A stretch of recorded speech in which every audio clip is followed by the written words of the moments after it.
Genesis chapter 9. Right, Sharon? Yes. Okay. We already went through part of it. Yeah, we touched on a little bit of it, but we're going to go through it again. I like to have a clean cut where I can. Okay, Genesis chapter 9. Now, I am going to be reading tonight from the King James Version, and the reason why we're getting ready to go through some genealogy again in chapter 10, and this breaks down the names more phonetically. The phonetics in this and the names are a lot easier for me too. So you'll have to bear with me on some of the other words and the grammar that is listed in here. All right, beginning in verse 1. And God blessed Noah and his sons, and he said to them, be fruitful and multiply, and replenish the earth. And the fear of you and the dread of you shall be upon every beast of the earth, and upon every fowl of the air, upon all that moves upon the earth, and upon all the fishes of the sea. Into your hand are they delivered. So right there we see that something's changed. You know, before the flood came, there was no tooth and claw between animals. They were all herbivorous. They all lived on the plants. They didn't fight and kill each other. But now they're fighting and killing each other, and they're afraid of mankind. So now fear has come upon the animal kingdom as a result of judgment. Okay? And so there it is. Man has dominance again. God has reinstituted what he told Adam in the very beginning, that man should be a good steward of the earth, but man is to have dominion over the planet. And then verse 3, every moving thing that lives shall be meat for you, even as the green herb have I given you all things. See, he's saying now you can add meat to your diet, even as I once gave you every growing thing that grew before they could eat. You know, today we can't eat everything that's grown out of the ground. But before, everything was clean for them to eat before the flood. So once again, there's another curse upon the ground. There's some things today that you can't eat. They're poisonous. They'll kill you. Okay? Then verse 4, but flesh with the life thereof, which is the blood thereof, you shall not eat. And surely, verse 5, and surely your blood of your lives will I require, at the hand of every beast will I require it, and at the hand of man. At the hand of every man's brother will I require the life of man. So right there we want to see that God is kind of reinstituting. He's given structure about being civil, protecting life. That's what verse 5 is all about, really. In other words, if you shed another man's blood, your blood will be required. And throughout the Bible, God does condone capital punishment for heinous sins. And if you take your life should be taken. If you intentionally kill somebody, your life should be taken from you. And so here he reaffirms it. Matter of fact, I want to read something to you here. I think it's here, or maybe it's over here. Oh no, I don't have it in this Bible. I picked up the different Bible. Never mind. I was going to read something else to you. Anyway, what we're going to read about right here is called the Noahic covenant. So this is a covenant. God strikes covenants with his people throughout history. Of course, the first covenant was the Adamic covenant between Adam and Eve, okay? And then this is the second covenant that he strikes, the Noahic covenant. Here in a couple of weeks when we get to Abraham, we'll have the Abrahamic covenant. Then later on, you got the Mosaic covenant. And then later on, when David becomes king in Jerusalem, you have the Davidic covenant. And so there's 7 covenants. Isn't that amazing? 7 covenants that God strikes with man throughout history. Okay? So anyway, now let's go to verse 6. Whosoever sheds man blood, by man shall his blood be shed, for in the image of God made he man. And you, be fruitful and multiply, bring forth abundantly in the earth, and multiply therein. So once again, he's saying to them now, and God is telling them, you are to be in commission with me. He has engineered great fertility. During this time, God engineered great fertility. You know, right after the flood, you know, things had to grow up really fast. Things had to really just sprout out quickly. So he's engineering great fertility. and great variety within all the different species. Okay, so everything's flourishing really fast and very quickly. And then verse 8, and God spoke to Noah, and he said, and to his sons with him, saying, and I, behold, I establish my covenant with you. There it is, the Noahic covenant. And with your seed after you, and with every living creature that is with you, of the fowl, of the cattle, and of every beast of the earth with you, from all that go out of the ark to every beast of the earth. And I will establish my covenant with you, neither shall all flesh be cut off any more by the waters of a flood, neither shall there be any more be a flood to destroy the earth. And God said, this is the token of the covenant which I make between me and you and every living creature that is with you for perpetual generations. I do set my bow in the cloud, and it shall be for a token of a covenant between me and the earth. And it shall come to pass when I bring a cloud over the earth, that the bow shall be seen in the cloud. And I will remember my covenant, which is between me and you and every living creature of all flesh, and the water shall no more become a flood to destroy all flesh. And the bow shall be in the cloud, and I will look upon it, that I may remember the everlasting covenant between God and every living creature of all flesh that is upon the earth. And God said unto Noah, this is the token of the covenant which I have established between me and all the flesh that is upon the earth. Again, there we go. We see the rainbow. God, that's his sign. Every time you see a rainbow now, you need to just remember that's God keeping his promise. Right? That's a sign of his promise that he'll never destroy the earth like he did, where the whole earth was under water at one time, enough that killed all living things, except the things in the sea and people on that ark. It killed everything. Okay? So, we need to recapture the rainbow for what it means, don't we? Yes. And it doesn't mean, the rainbow doesn't belong to Skittles, and it doesn't belong to the homosexual movement. The rainbow belongs to God's people and to all the earth. The rainbow belongs to the whole earth. It's a promise to all mankind. So it's really a sign of judgment. You know, today the homosexual movement used the rainbow for tolerance, but the rainbow is basically saying, I'm still God and I still can judge the earth. But I'm not going to anymore with the flood. But I am still the God of judgment. That's really what the rainbow means. All right, so that's the Noahic covenant. Any questions or comments anybody want to make? I know I read a lot of scriptures, and I didn't comment on them like I normally do. Does anybody have anything they want to point out or anything that they want to add to it? So there's not a pot of gold at the end of the rainbow? Just wondering. I don't know. I've never found the end of that rainbow. I tried to look for it. I've never found the end of the rainbow. I just see it in the sky and never can see where it ends up on the ground. I've looked. I have to, I when saw I it was on a kid, I Facebook, looked it all the wasn't time. There was none. Where you saw where you hit the ground? Yeah. There's not a pot of gold. I did too, in Georgia. I don't think you can see it. I think it's a prism. I don't think you can see it on the ground. That's my point. So surprisingly, you said, Unless it Oh, lands, Which is worse. the sea was unless okay. it lands on the The bank. sea in the, Many of the sea creatures survived the flood. they survived. Yeah. So that could be one of the reasons why they say sharks are so old, or sharks are ancient. Sharks may have just survived the flood. They weren't wiped out. But we did mention in here that God said, and some of the sea creatures would basically survive, or he mentioned something about it. Yeah. Very good. They were in their element. See, because what you got to realize too, when all that rain came down, the temperature of the earth changed too. Because all the volcanic activity that's coming up from the core of the earth, the waters were not as warm as they are. The waters were probably a lot warmer than they are now.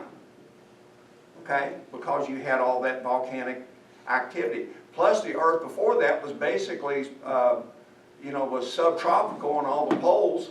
So it was already warm to begin with because of the canopy of water. So there's some animals, maybe some fish, that just couldn't survive in really warm water, and they probably did not survive. But it didn't kill all of them.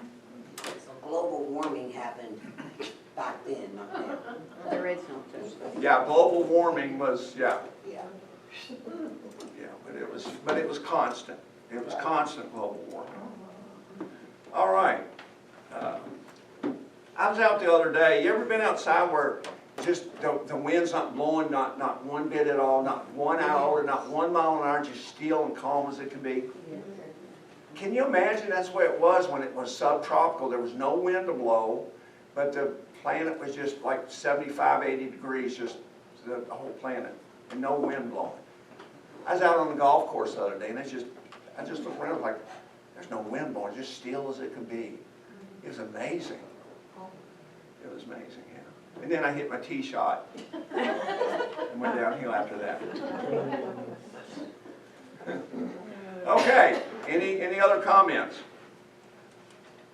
All right, so now we have the record of those who survived the flood, beginning in verse 18. And the sons of Noah that went forth of the ark were Shem and Ham and Japheth. And Ham is the father of Canaan.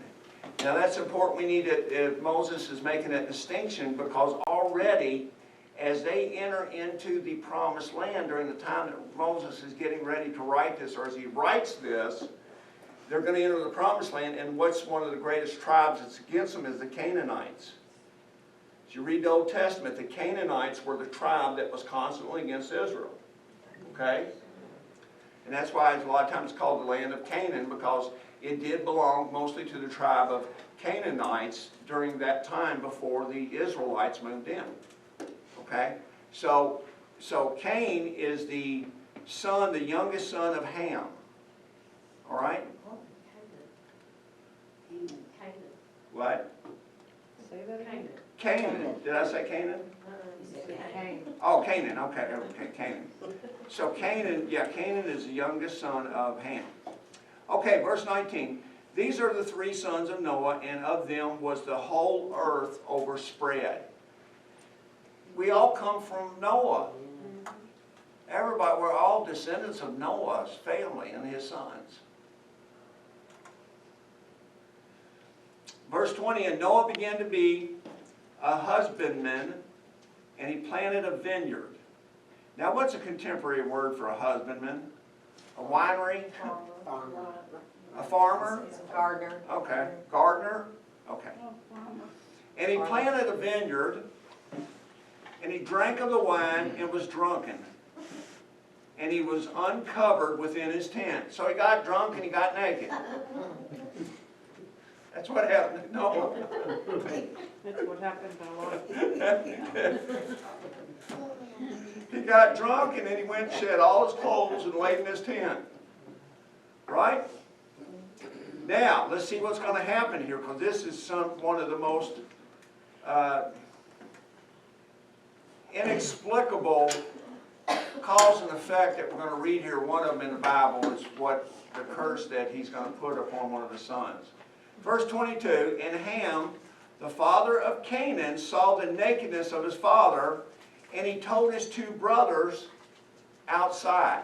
So he came into the tent, saw his father naked, drunk, laying there all naked, and he goes outside the tent and he tells his brothers about their dad. Okay?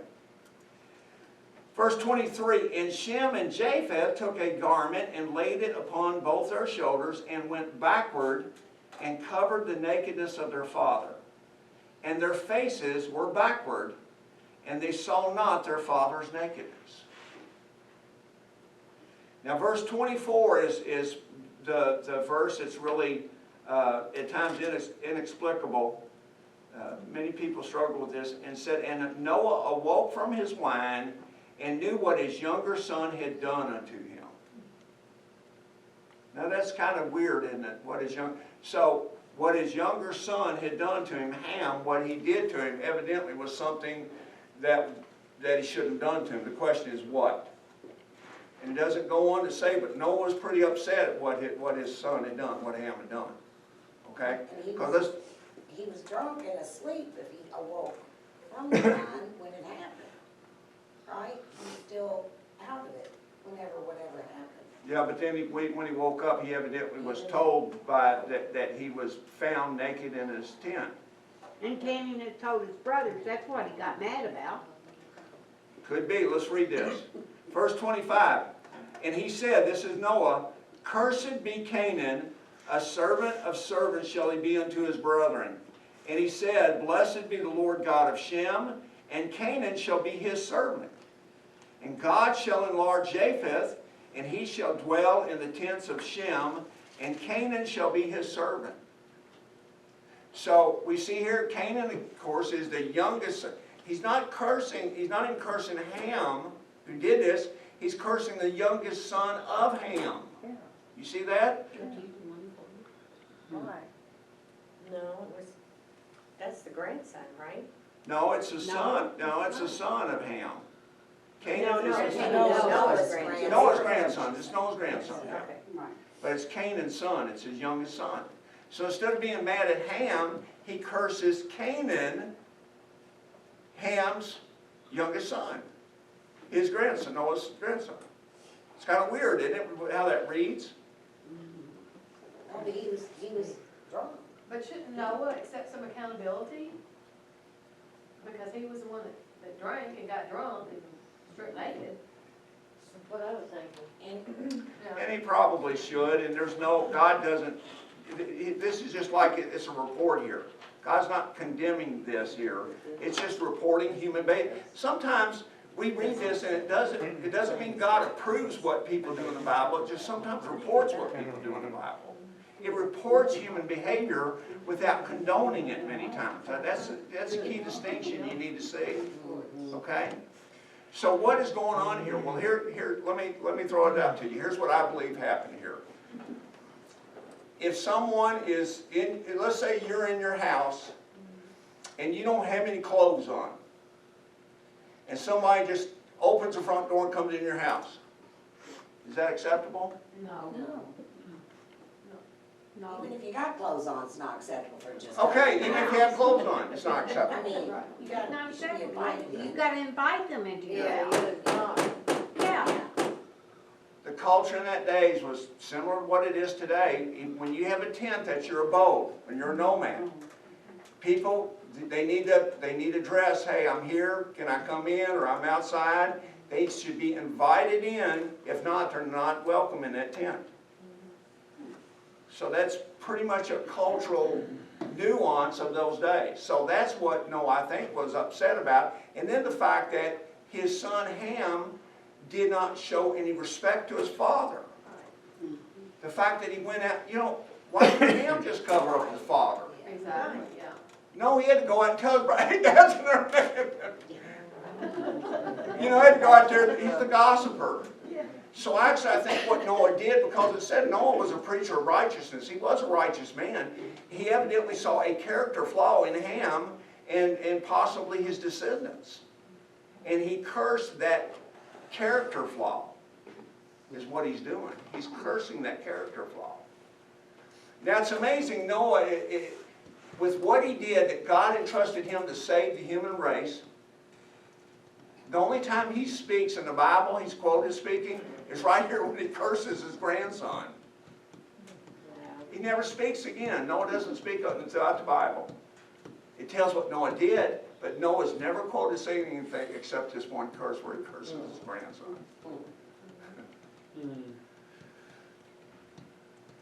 There's a lot of stuff in here in Genesis, isn't there? There is. A lot of stuff in here.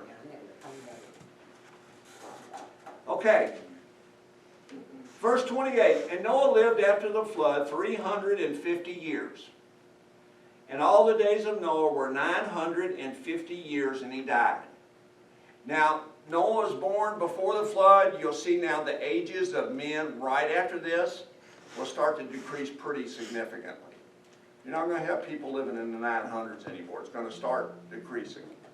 And that, once again, when God judges the earth, and the plants, some of them are now you can't eat. The animals are now fighting with each other. Sin has that effect on the planet. Everything now is devolving. Instead of evolving, it's devolving, really, if you will. It's getting worse. That's the curse of sin on the planet. All right? All right, that's chapter 9. The Noahic covenant. Oh, here you go. Let's look at this real quick. It is in this Bible, the Noahic covenant. Let me give you a couple things that mentioned here are pretty interesting. It says the covenant with Noah is the third general or universal covenant. Noah has just passed through the universal flood in which all the world's population had been wiped out. Only Noah, his wife, his 3 sons, and their wives, 8 people, constitute the world's population. Noah might have thought that the things provided by the covenant with Adam had now been changed. However, God gives the Noahic covenant so that Noah and all the human race to follow might know that the provisions made in the Adamic covenant remain in effect, with one notable addition: the principle of human government, which includes the responsibility of suppressing the outbreak of sin and violence, so that it will not be necessary to destroy the earth again by a flood. The provisions of the covenant are this, and here's what we read here. The responsibility to populate the earth is reaffirmed, be fruitful and multiply. The subjection of the animal kingdom to man is reaffirmed. Man is permitted to eat the flesh of animals, however, he is to refrain from eating blood. The sacredness of human life is established, as we talked about, the death penalty. This covenant is confirmed to Noah, all mankind, and to every living creature on the face of the earth. The promise is given never to destroy the earth again by a universal flood. The next time God destroys the earth, the means will be by fire. And the rainbow is designated as a testimony of the existence of this covenant and the promise never to destroy the earth by flood. As long as we can see the rainbow, we will know that the Noahic covenant is still in existence. So it really just reaffirmed most of the Adamic covenant. And that's what God's covenant does. When God makes a promise, He always keeps His promise. He doesn't negate those promises. He may add to it, or He may add more people groups to it. See, in Christ, through the new covenant, the Gentiles are added to be God's people now. In the old covenant, they weren't that. It was just the Jewish people. But through the new covenant, Jesus Christ, all people are now added to this new covenant of Jesus Christ. Okay. Everybody ready for some more genealogy? Yeah, my, All right. Well, let's look at it. Verse 10. Now these are the generations of the sons of Noah, Shem, Ham, and Japheth, and unto them were sons born after the flood. The sons of Japheth, Gomer. How about that? Gomer? yeah. Gomer Pyle. Gomer and the Marine. Gomer and Magog, and Medea, and Javan, and Tubal, and Meshech, and Tyrus. And the sons of Gomer, Ashkenaz, and Riphath, and Togarmah. And the sons of Javan, Elisha,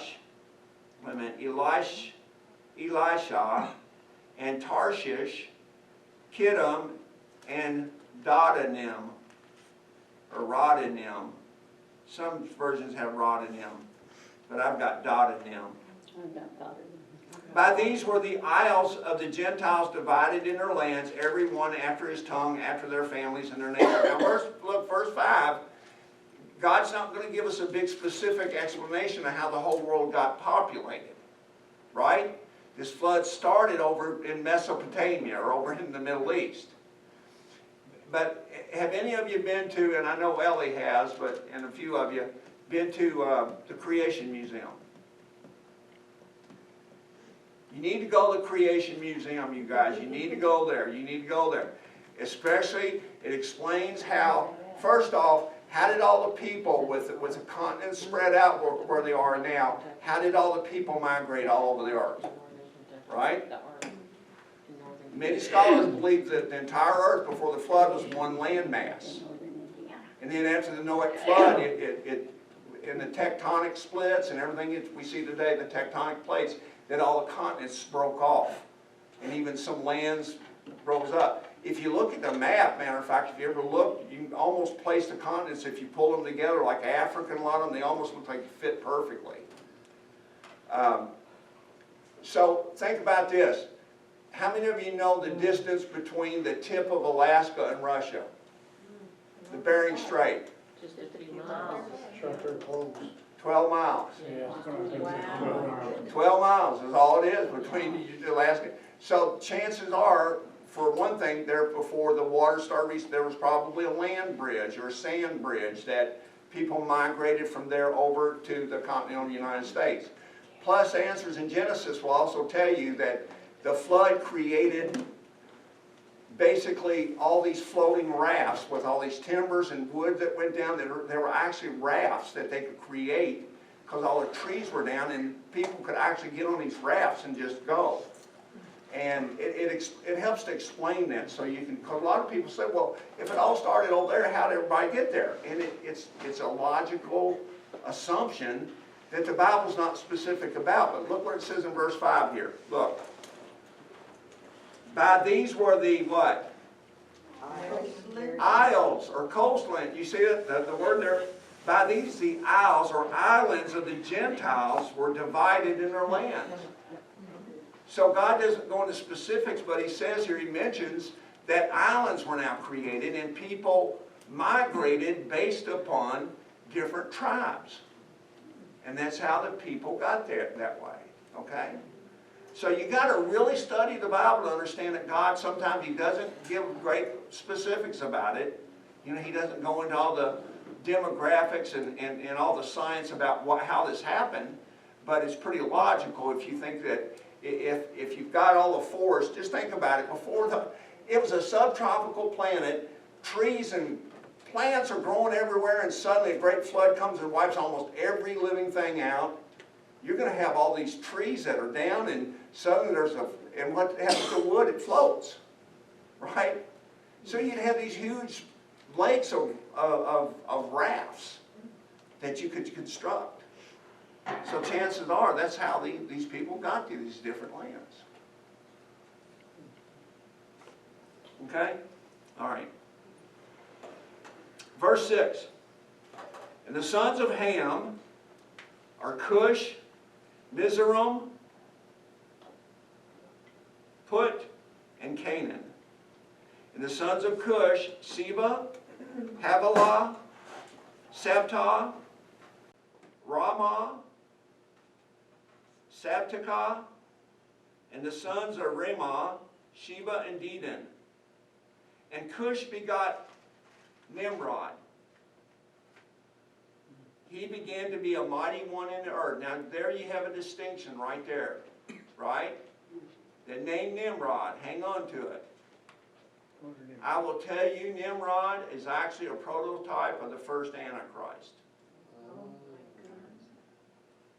And I'll tell you, we'll get to it in just a minute. But look, it makes a distinction here. Of all these kids, I want you to notice in the genealogy, God makes a distinction here between Nimrod, right? And Cush begot Nimrod, and he began to be a mighty one in the earth. You see that? Verse 8, everybody's got that?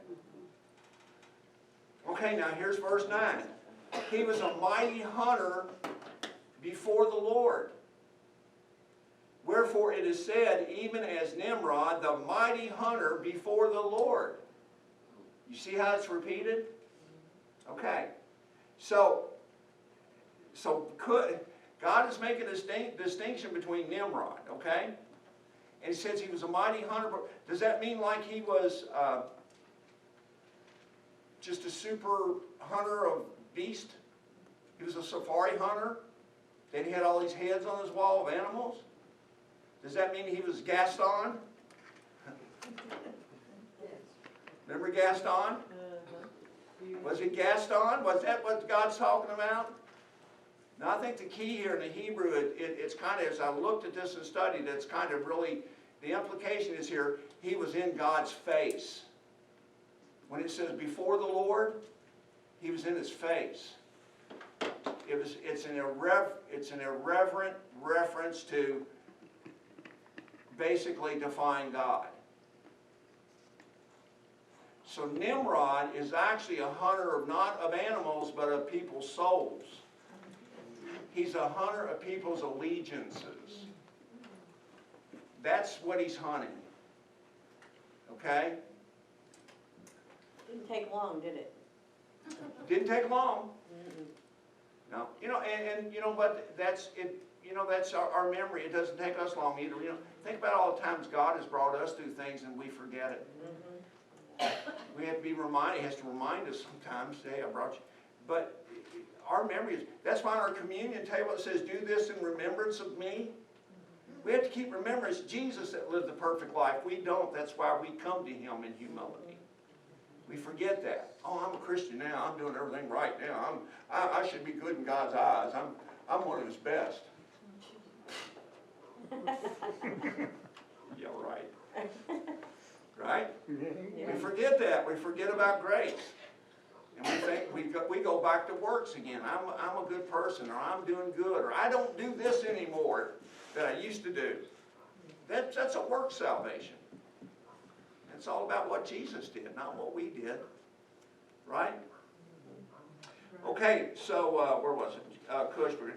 Verse 9, he was a mighty hunter before the Lord. Wherefore it said, even as Nimrod, the mighty hunter before the Lord. In the beginning of his kingdom, see, he's building a kingdom. And the beginning of his kingdom was Babel. Babel's going to come up again in the next chapter. Everybody remember Babel, don't you? What was the mindset of Babel? Confusion.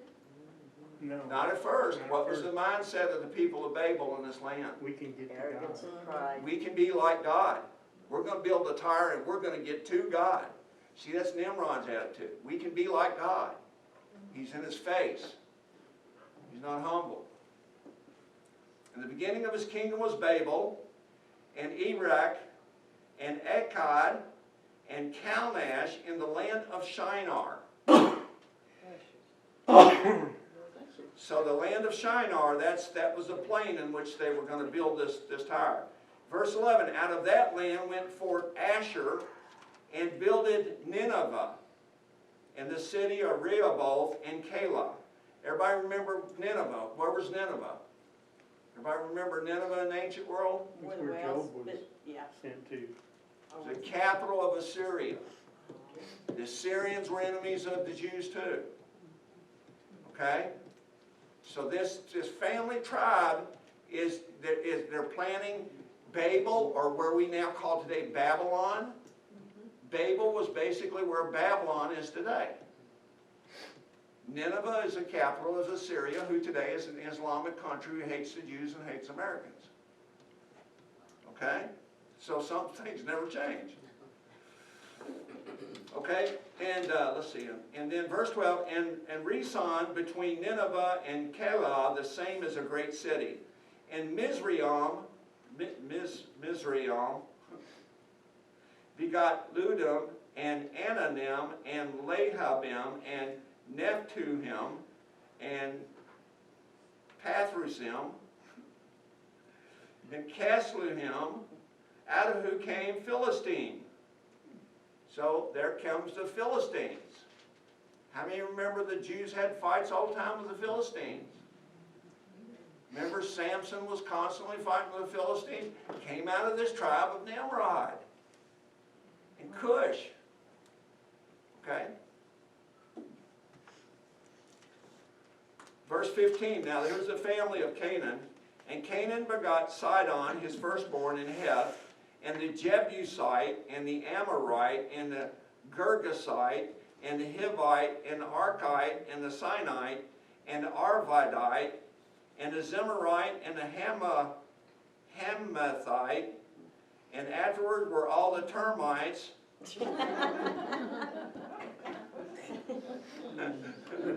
I knew it was coming. He was trying to get All Zions. Were the families of the Canaanites. See, the Canaanites, so that these are all the families of the Canaanites now living in Canaan. And they're coming from basically Nimrod in that family. Verse 19, and the border of the Canaanites was from Sidon as thou goest to Gerar unto Gaza, as thou goest unto Sodom, and Gomorrah, and Admah, and Zeboim, even to Lasha. Now, tell me, is this not specific? Yeah. I mean, how specific is this detail? You know, that's why if you really read Genesis and really read it studiously, there's no way you say, oh, this is just a bunch of myths, because if you're going to do a myth, you're not going to get this specific, especially with a bunch of crazy names, amen? And these are the sons of Ham after their families, after their tongues, in their countries, and their nations. So there's a genealogical breakdown. So is this the curse put on Ham, grandson, this is the result? It's a rebellion, yeah, it's just- basically passed down, Yeah, yeah. to this day. It's Yeah. still over, It seems like it was more than just Canaan, it was Egypt, his son Egypt. Well, and if you go up here too, let's see, I want to look over here, where's, anyway, if you look at an ancient map, it's pretty interesting that a lot of these lands were known to be, like Gomer is Germany today. Magog is Russia. Gog and Magog is Russia. Meshech is Moscow. It's pretty interesting, that's how they all, but that's how in the old maps, that was the names of these lands. no, That's right, Israel is, Canaan. well, yes, Israel. So anyway, North of. I don't think there's any hidden message or anything significant in the family of Shem, verses 21 through 32, but out of respect to God's word, we're going to read it anyway. I don't really have anything to extrapolate about this genealogy, but maybe, who knows, something will pop up. Verse 21, unto Shem also, the father of all the children of Eber, the brother of Japheth, the elder, even to him were children born. The children of Shem was Elam and Asher and Arphaxad,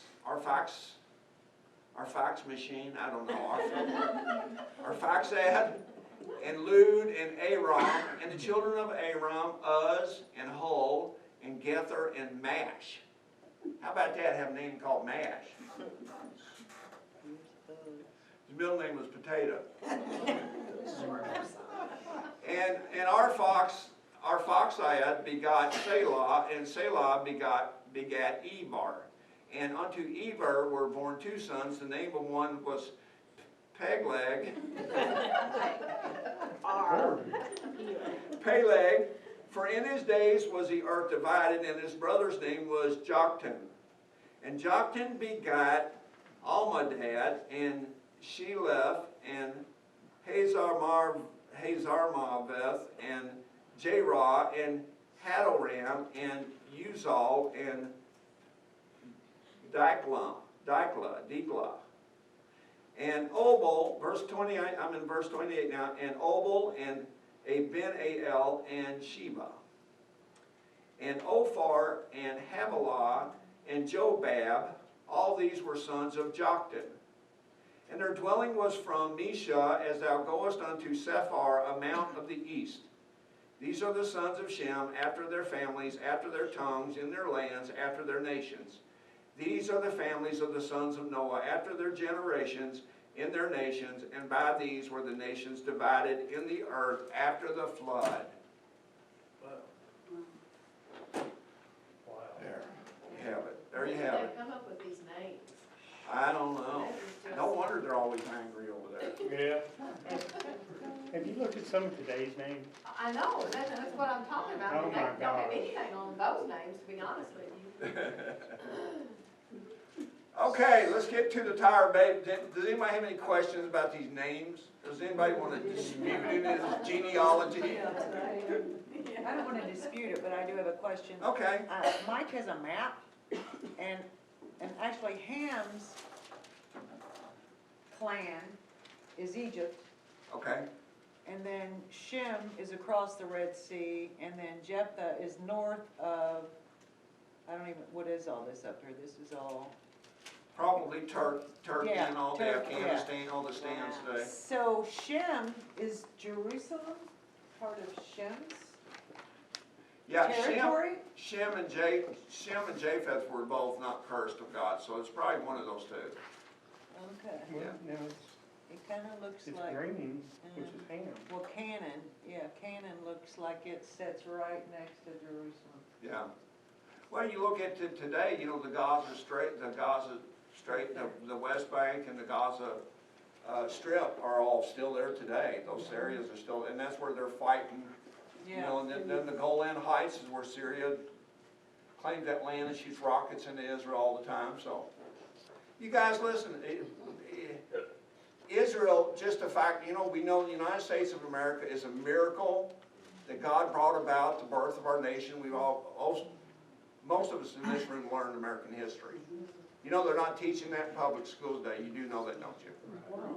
No, they're not teaching it in public schools, American history. People get offended, that's why. We're a bunch of, they were a bunch of colonization people that were all about greed money. That's what they're being taught. Our forefathers were really evil people. So it's not being taught in public schools. Now where was I going? So Israel today, if you were to take Israel today, the land mass is only about the size of New Jersey. Now imagine, and all their people that surround them, all these countries are dedicated to their annihilation. Imagine you take New Jersey today and put it in the heartland between Iowa and Kansas and all that, and you tell them, let's see you survive for 200 years because we're all bent on destroying it. How long would Israel survive? How long would New Jersey survive? It depends on if God was on their side or not. Well, that's the point. That's the point. That's the only reason why. And God said, once I bring you back in this land, you will not be removed again. And He brought them back in 1948. And they're not going to be destroyed. Yeah. So all the people are on the news all the time, and people wonder about the Jews, and they hate the Jews, but if they only knew the history of it and the fact that they're still God's chosen people. He's going to do the greatest work on this planet in Jerusalem one day. It's going to be not in the United States of America. It's going to be in Jerusalem, in Israel. Because that's where the King of Kings is going to come back and sit physically on the throne, in Jerusalem. So they're not going to be wiped out. Okay, let's move on to chapter 11. Now, I told you to tuck Nimrod in your pocket and keep him there, right? Okay, because he's going to be the mastermind over this tower. Verse 1 of chapter 11, and the whole earth was of one language and of one speech. And it came to pass, as they journeyed from the east, that they found a plain in the land of Shinar, and they dwelt there. And they said one to another, go to, let us make brick, and burn them thoroughly. And they had brick for stone, and slime they had for mortar. Again, here we are, early still in man's civilization. What they're doing, they've learned how to make brick. And they're building brick buildings. Okay? I have a question. Yes. In chapter 10, verse 31, it says, these are Shem's sons by their clans, according to their languages, in their lands and their nations. So how, if that's the case, how can everybody have the same language and vocabulary if they have different? That's a great question. Either Moses is writing after the fact, after these tongues were split up and they divided, after, you know, he may have just gone ahead and fast forward, And, you know, one of those and then fast, backtrack. and then backtrack, say this is how they were split up based on their tongues. Okay. Or it could be, some scholars believe that, and that's just it, we don't know, we can only surmise about this. Or it could be that he was just talking about they all had the same language, but they had different dialects. Kind of like in the United States. Kind of like we have different dialects, and like in New Orleans, they speak Cajun, but it's really French, but it's not really French, but it's Cajun. It's not called Cajun, But it's still English. what's it called? It's not Cajun, what's it called? Creole. Creole, thank you. Creole. But it's a form of the French language, but if you go down there and say, the people, even though they speak French and Creole, they can't hardly understand each other. You know, it's kind of like being from Kentucky. Who can understand those hillbillies?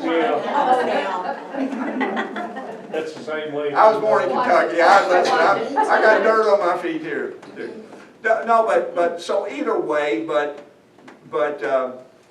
I tend to believe, you know, Moses is given all this, these first 5 chapters. He's given this in around 2000 BC. So he's looking back, and God is giving him this history of probably 2,000 or 3,000 years in these 5 chapters. So some of this chronology may not just be fit right on top of the other. I'm thinking he's saying after the flood and after the Tower of Babel, then they were divided by their tongues and their, I don't buy the dialects. I think it's more they just really couldn't understand each other.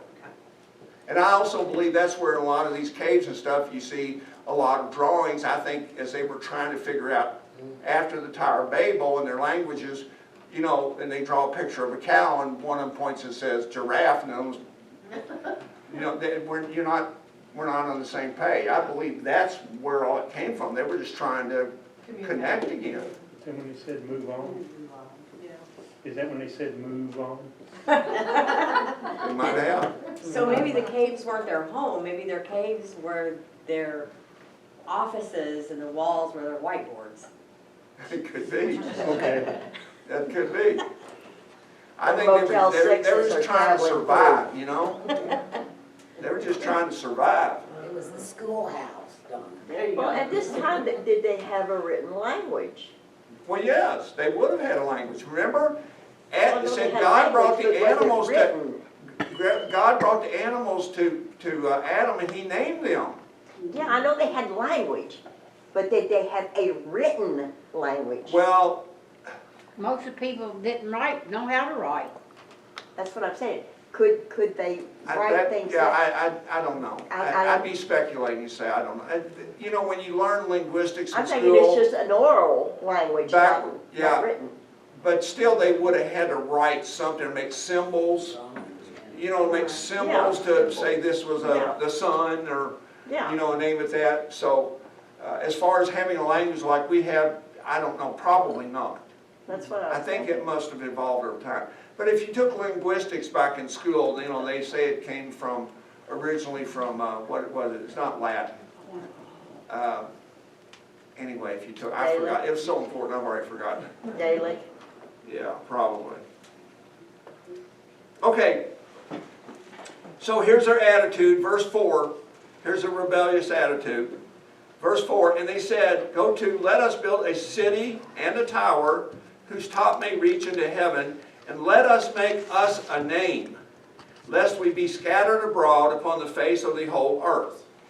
And the Lord came down to see the city and the tower, which the men builded. And the Lord said, behold, the people is one, and they have all one language, and this they begin to do. And now nothing will be restrained from them, which they have imagined to do. Go to, let us go down, and there confound their language, that they may not understand one another's speech. So the Lord scattered them abroad from there upon the face of all the earth, and they left from building the city. Therefore is the name of it called Babel, because the Lord did there confound the language of all the earth, and from there the Lord did scatter them abroad upon the face of the earth. So we use the term babbling when somebody's not making sense, they're just babbling. It actually comes from the word Babel. Okay? So you're just babbling. So what's the best way to scatter people? Confuse their language so you can't communicate. How can you go forward when you're not on the same page? Right? And so that's what he did. And they were going to build a kingdom. All right? But it wasn't time for man to build a kingdom.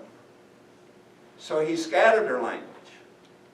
So now, fast forward, that this probably had maybe 3,000 BC. Fast forward to another 3,000 years at the day of Pentecost. And what happened at Pentecost? God reversed the curse. Yep. Now everyone heard in their own language a king was coming, and his kingdom was coming, and it was God's kingdom. So at Pentecost, God reversed the curse of Babel. That makes sense, doesn't it? I still get cold chills every time I think about that. That's awesome, yeah. Yeah. And is there any remnants of that mountain left? Were they? I don't think so. No. Not to my knowledge, there's not. Let's see. What time is it? No, that's about it for him. Yeah, because next week we're gonna get into, Abraham's gonna come on the scene here in a minute. So we'll get into that next week. So does anybody have any questions about what we went through? The Noahic covenant, Nimrod, matter of fact, let me see, verse 11.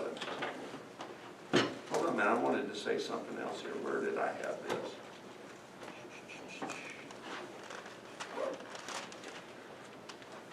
Oh, so anyway, so Nimrod is the one who starts to build this kingdom, so he's in charge of this tower to go to heaven in 11:2. He's the one. He's building this kingdom in Babel. That's his kingdom. It says he went there, he began to build a kingdom, and that's why he was a mighty man on the earth. So actually Nimrod is really a prototype of the first Antichrist, which Antichrist does not mean defiantly opposed against Christ. It means he comes alongside of Christ. He's like a substitute of Christ. That's what Antichrist actually means. It doesn't mean he's an enemy of Christ, but he comes alongside Christ. Okay? Or tries to substitute as Christ. Where do you see Nimrod? In 11:2? No, it's not 11:2, but it's just saying in the land of Shinar, see it says here in verse 8 of chapter 10, it talks about Nimrod, it describes him, and then it says he built, Shinar's up here somewhere. Oh, in verse 10, and this was part of the land that he was a kingdom in the land of Shinar. And where exactly Verse- is that one? Yeah. That's 10:10. Okay. And the beginning of his kingdom was Babel, and Eroch, and Akkad, and Calneh in the land of Shinar. I see it. So that's his kingdom. Then you go down to chapter 11, verse 2, and where they build this tower? In the plain, in the land of Shinar. And where in today's world was Shinar? Probably Babylon would be my guess. Probably somewhere around Babylon. Does 11:7 reference the Trinity? You know, the implication is that it's a reference to the Trinity. It's just like in Genesis 1, it says, God said, let us make man in our image. But in the Hebrew, actually us is not in the Hebrew language that was added. Now, I don't know about this, but I know in Genesis 1, that's not an original Hebrew. That was added probably by the church fathers as an implication of the Trinity. That's a good question, though. Okay. What was it they, before they had it?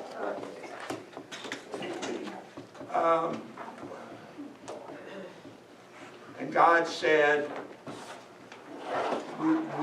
God said, I don't know, I'd have to see, I'd have to go back and reference it again, but I know I had researched it a while back. And the word us in Genesis is not there in the Hebrew language. But the implication from the Greek syntax is that that's a good logical, and that sometimes they add that stuff words because it's the most logical thing to complete or fill out the sentence. Yeah. It's just like for instance, in the Jewish faith, the rabbis, they would write the word Yahweh. Yahweh is interpreted Jehovah for us in the English language. But Yahweh, there's no vowels in it, it's all consonants. So where did they get Yahweh from? They had to add consonants to make it even sound like Yahweh. It's YWHY or something is the way that they pronounce Yahweh. Okay?